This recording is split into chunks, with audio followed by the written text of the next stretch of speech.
तो फ्रेंड्स आइए देख लेते हैं ऐसे हिंदी वाक्यों को इंग्लिश में कैसे बोलें। जैसे वह किसी भी तरीके से पास नहीं हो सकता, उसने किसी भी तरीके से मेरी मदद नहीं की, वे किसी भी हालत में झूठ नहीं बोलते हैं।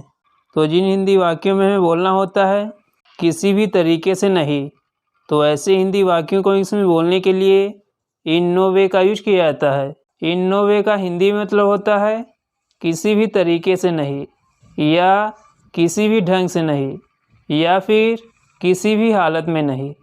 तो जब आपको बोलना हो किसी भी तरीके से नहीं, या किसी भी ढंग से नहीं, या फिर किसी भी हालत में नहीं, तो ऐसे हिंदी वाक्यों को इंग्लिश में बोलने के लिए इन नो वे का यूज करेंगे।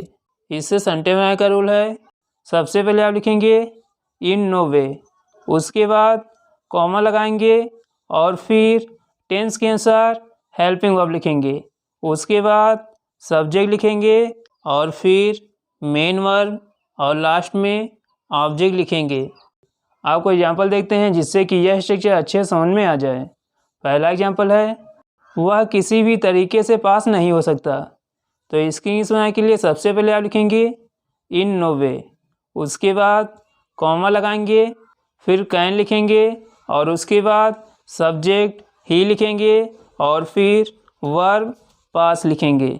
तो पूरा सेंटेंस होगा इन नो वे कैन ही पास, किसी भी तरीके से वह पास नहीं हो सकता।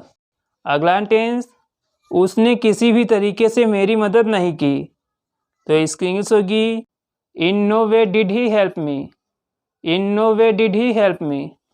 यह सेंटेंस पास्ट इंडेफिनिट टेंस का है, इसलिए इसमें डिड का यूज हेल्पिंग वर्ब के रूप में सब्जेक्ट से पहले किया गया है। In no way did he help me, उसने किसी भी तरीके से मेरी मदद नहीं की। अगला टेंस वह किसी भी हालत में धूम्रपान नहीं करता है, तो इसकी इंग्लिश होगी in no way does he smoke. In no way does he smoke.